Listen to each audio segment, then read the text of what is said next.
गांव में तो सब जगह अकाल की परिस्थिति हो गई है। लगता नहीं कि अब इस गांव में ज्यादा दिन रुकना उचित होगा। काम के लिए बाहर गांव तो जाना ही पड़ेगा। भूषण काम की तलाश में दूसरे गांव की ओर निकल पड़ता है। चलते चलते वह विजयपुर गांव में आ जाता है। वहां उसका रहने का कोई ठिकाना नहीं था और उसके पास कोई काम भी नहीं था। चलते चलते वह एक अमीर किसान जगत सेठ के पास आ पहुंचता है। सेठ जी, मैं भूषण दूसरे गांव से आया हूँ। हमारे गांव में अकाल की परिस्थिति हो गई है। लोगों के खेत सूखे पड़े हैं। गांव में बूंद बूंद पानी के लिए लोग तरस रहे हैं। अगर मुझे आपके पास कुछ काम मिल जाएगा तो बहुत कृपा होगी बड़े भाई। अरे रे, लगता है तुम्हारी हालत बहुत खस्ता हो गई है। ठीक है, वैसे मेरे पास एक काम तो है, पर लगता नहीं कि तुम वो कर पाओगे। सेठ जी, आप चिंता ना करें। मुझे आप कोई भी काम दे सकते हैं। मैं वो काम पूरी मेहनत और ईमानदारी से करूंगा। अच्छा ठीक है भूषण, तो कान खोल कर सुन लो। मेरे पास 50 गायें और 50 भैंसे हैं। तुम्हें हर रोज इन जानवरों का गोबर निकालना होगा और रोज सुबह शाम उन्हें चारा पानी देना होगा। महीने के आखिर में तुम्हें इस काम के लिए 200 रुपए मिलेंगे और हाँ, 2 वक्त का खाना भी हमारी तरफ से मुफ्त दिया जाएगा। बोलो, क्या तुम ये काम कर पाओगे? अरे बाप रे, 50 गाय और भैंसों को संभालना आसान काम नहीं है। पर अब मैं कुछ कर भी तो नहीं सकता और ऊपर से सेठ जी 2 वक्त का खाना भी दे रहे हैं। ठीक है सेठ जी, मैं ये काम कर लूंगा, पर एक विनती है। हाँ बोलो भूषण, क्या बात है? सेठ जी, अगर आपको समस्या ना हो तो क्या मैं आपके गायों के साथ गौशाला में रह सकता हूँ? सेठ जी, मैं इस गांव में नया हूँ। मेरा रहने का कोई ठिकाना नहीं है। जग्गा सेठ थोड़ी देर तक सोचता है और भूषण को ऊपर से नीचे तक देखने के बाद उससे कहता है, ठीक है भूषण, तुम गौशाला में रह सकते हो। जी धन्यवाद सेठ जी। तब से भूषण गौशाला में रहकर अपना काम करने लगता है। वह रोज जल्दी उठकर गाय और भैंसों का गोबर निकालता, उन्हें चारा डालता और समय पर पानी भी पिलाता था। हर रोज भूषण अपना काम ईमानदारी और पूरी मेहनत से करता था। जगत सेठ को भी भूषण का काम बहुत पसंद आने लगा, क्योंकि वह अपना काम सफाई से करता था। एक दिन जगत सेठ भूषण को बुलाकर उससे बोलता है, भूषण, मुझे तुम्हारा काम बहुत पसंद आया है। तुम गाय और भैंसों का अच्छा ख्याल रख रहे हो, इसलिए दूध की गुणवत्ता भी बढ़ गई है और गायें पहले से ज्यादा दूध भी दे रही हैं। इसलिए मैं आज से तुम्हारी तनख्वाह बढ़ाकर पूरे 400 रुपए कर रहा हूँ। आपका बहुत बहुत धन्यवाद सेठ जी। कुछ दिन ऐसे ही बीतने लगते हैं। भूषण जगत सेठ के पास बहुत मेहनत और ईमानदारी से काम करता है। धीरे धीरे भूषण के पास अच्छा खासा रुपया जमा हो जाता है, जिससे वह अपने लिए छोटा सा रहने लायक एक कुटिया बनवा लेता है। उस गौशाला में सोकर तो नाक से गोबर की गंध अभी भी नहीं जा रही। अब आखिरकार मुझे अपने घर में चैन से सोने को तो मिलेगा। तब से भूषण जगत सेठ के पास गौशाला में काम करने आता और 2 वक्त का खाना खाकर अपने घर सोने के लिए चला जाता था। कई साल ऐसे ही बीत जाते हैं। भूषण की मेहनत के कारण उसके पास अच्छा खासा रुपया जमा हो जाता है। एक दिन भूषण जगत सेठ से बोलता है, सेठ जी, आजकल गांव में चोरी की समस्या बहुत बढ़ गई है और मेरे पास कुछ रुपए भी जमा हैं जो मैंने अपने घर में रखे हुए हैं, पर मुझे उन पैसों की चोरी की चिंता हो रही है। आपको तो पता है कि मैं दिन भर आपके पास ही काम करता हूँ और सिर्फ रात में ही घर सोने जाता हूँ, इसलिए मुझे रोज उन पैसों की चोरी की चिंता सताती है। हाँ भूषण, तुम बात तो बिल्कुल सही कह रहे हो। आए दिन गांव में नए नए चोरी के किस्से सामने आ रहे हैं और दिन भर तो तुम्हारा घर खाली ही रहता है, तो चोरी होने की संभावना तो जरूर है। जगत सेठ थोड़ी देर सोचता है और फिर भूषण से कहता है, देखो भूषण, ऐसे समय में तो गांव में एक ही जगह है जहां पर तुम्हारा धन सुरक्षित रह सकता है, और वो है जमींदार का घर। क्या, जमींदार का घर? हाँ भूषण, इस गांव के जमींदार बहुत ईमानदार और दयालु हैं। ऐसा मैंने कुछ लोगों से सुना है और उनके घर पर बहुत सारे पहरेदार भी हैं, तो चोरी होने की संभावना बहुत कम है। तुम अपने पैसे उनके पास रख सकते हो। अच्छा, ऐसा है क्या सेठ जी? ठीक है, फिर आज ही मैं जमींदार जी से मिलकर बात करता हूँ और उन्हें अपनी समस्या बताता हूँ। उस दिन भूषण जमींदार जी के घर उनसे बात करने जाता है।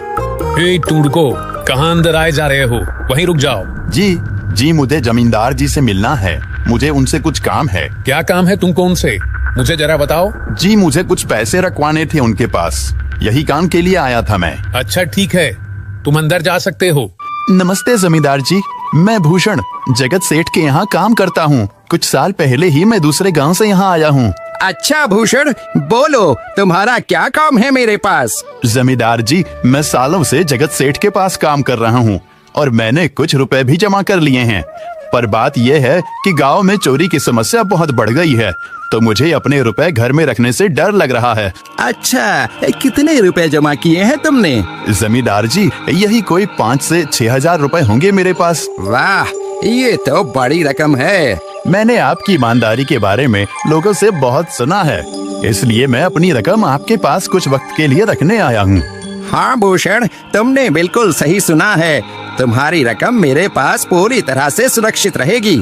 तुम अब चिंता ही छोड़ दो, मैं सब देख लूंगा। भूषण अपने पैसों की थैली जमींदार को दे देता है।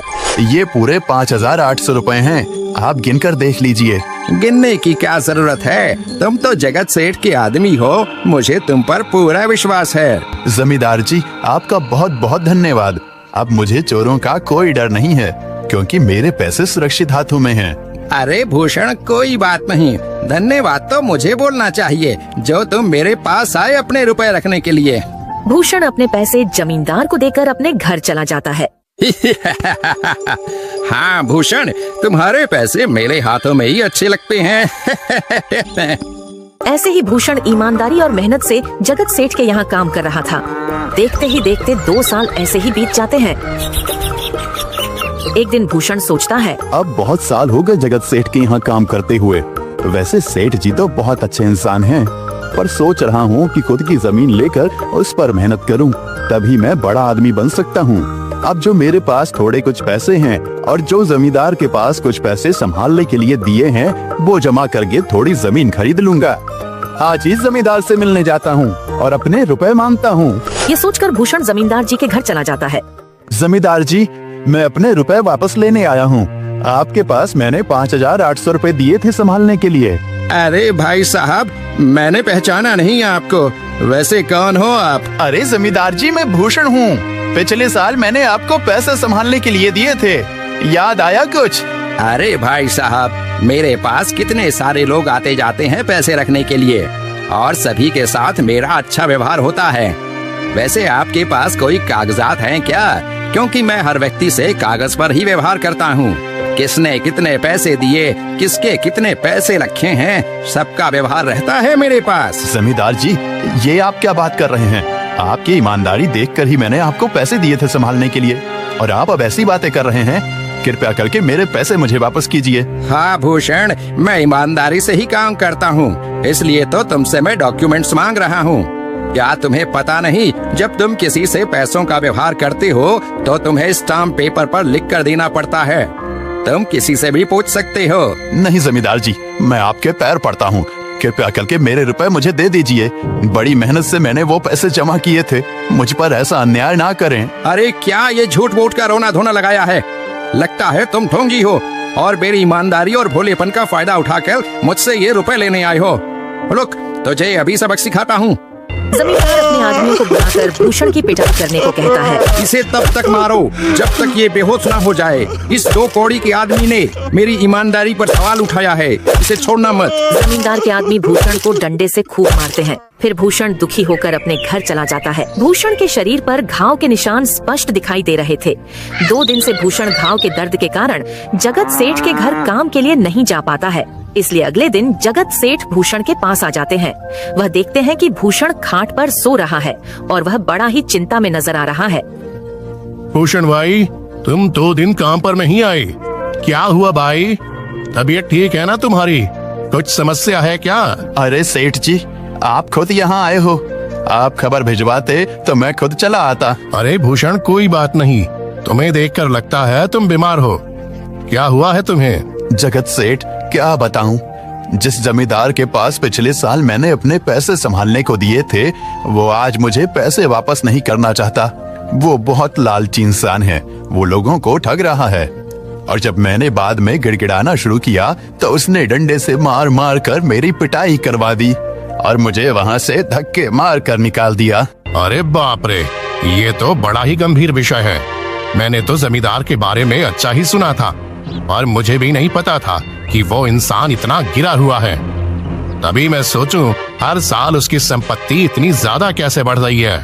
मुझे माफ कर दो भूषण, मैंने ही तुम्हें जमींदार के पास जाने को बोला था। गलती तो मेरी भी है। नहीं जगत सेठ, आप तो मेरा अच्छा ही सोच रहे थे। ये तो उस जमींदार का लालच है। अब लगता नहीं मेरे पैसे उस जमींदार से वापस मिलेंगे भी। भूषण, मेरे पास एक तरकीब है जिससे मैं तुम्हारे पैसे तुम्हें वापस दिला सकता हूँ। जगत सेठ भूषण के कान में सारी तरकीब बताता है। ठीक है सेठ जी, हे ऊपर वाले, ये तरकीब कामयाब होने दीजिए। अगले दिन जगत सेठ बहुत सारे पैसों को एक सूटकेस में भरकर खुद जमींदार के घर जाता है। अरे जगत सेठ, आज आप खुद यहाँ। बोलो भाई, इस गरीब के घर कैसे आना हुआ? हमारा तो ये सौभाग्य है कि आप जैसे धनी आदमी के चरण हमारे घर में लगे हैं। नमस्ते जमींदार जी। अरे जमींदार जी, आप तो मुझे अब लज्जित कर रहे हैं। वैसे मैं कुछ महीनों के लिए दूसरे राज्य में व्यापार करने जा रहा हूँ। मैं ये लगभग 50,000 रुपए लाया हूँ। मुझे डर है कि कहीं ये चोरी ना हो जाए। क्या आप मेरे सारे पैसे अपने पास संभाल कर रख सकते हैं? आपके सिवाय इस गांव में और किसी पर भरोसा नहीं कर सकता। अरे जगत सेठ, ये भी कोई पूछने की बात है? मेरे पास आपके पैसे बिल्कुल सुरक्षित रहेंगे। आप निश्चित होकर व्यापार करने जा सकते हैं। इस बार तो बड़ी मछली हाथ लगी है। बार बार ऐसा मौका नहीं मिलता। भारी माल हाथ में लगने वाला है। तभी वहाँ पर भूषण आ जाता है। अरे भूषण, तुम? अच्छा हुआ तुम आ गए। मैं तुम्हारे पास ही आने वाला था। मुझे माफ करना, उस दिन तुम्हें पहचान नहीं पाया। इतने सारे लोग मेरे पास आते हैं तो जरा परेशानी होती है, पर मैं अपनी बातों का बड़ा पक्का हूँ। हाँ रुको, मैं तुम्हारे सारे पैसे अभी देता हूँ। जमींदार भूषण के सारे पैसे उसे लौटा देता है। माफ करना भूषण, मेरे आदमियों ने तुम्हारे साथ उस दिन बदतमीजी की। मैं आज ही उनको काम से निकालता हूँ। भूषण बिना कुछ बोले वहाँ से चला जाता है। अरे क्या बात है जमींदार जी, आप तो अपने बातों के बहुत पक्के हैं। तो ठीक है, मैं अपने सारे पैसे आपके पास रख सकता हूँ। जगत सेठ इतना बोल ही रहा था कि तभी वहाँ जगत सेठ का नौकर आ जाता है। मालिक, अब आपको बाहर के राज्य में जाने की कोई जरूरत नहीं है। अभी अभी व्यापारियों का संदेश आया है और उसने कहा कि वो खुद हमारे गांव आ रहे हैं। अरे ये तो बहुत बढ़िया बात हुई। अब मुझे इतनी दूर नहीं जाना पड़ेगा। सुन रहे हो जमींदार जी, व्यापारी यहाँ आ रहे हैं। अब मुझे नहीं लगता कि ये पैसे आपके पास रखने का कोई मतलब होगा। चलो, आपका बहुत बहुत धन्यवाद। आपने इतनी ईमानदारी दिखाई मुझे। हाँ, पर अगली बार जरूर आपके पास ही आऊंगा। ऐसा बोलकर जगत सेठ और उसका नौकर वहाँ से अपने पैसे लेकर चले जाते हैं। धत तेरी की, ये क्या हो गया? ये 50,000 तो चले गए और जो भूषण के 5,800 रुपए हड़प लिए थे वो भी चले गए। आपका बहुत बहुत धन्यवाद सेठ जी। अगर आज आप ना होते तो मेरी सारी जमा पूंजी वो जमींदार हड़प लेता। भूषण, कोई बात नहीं। जो व्यक्ति मेहनत और ईमानदारी से कमाता है, ऊपर वाले उसका कभी बुरा नहीं होने देते, और जो हराम की कमाई का खाता है उसका कभी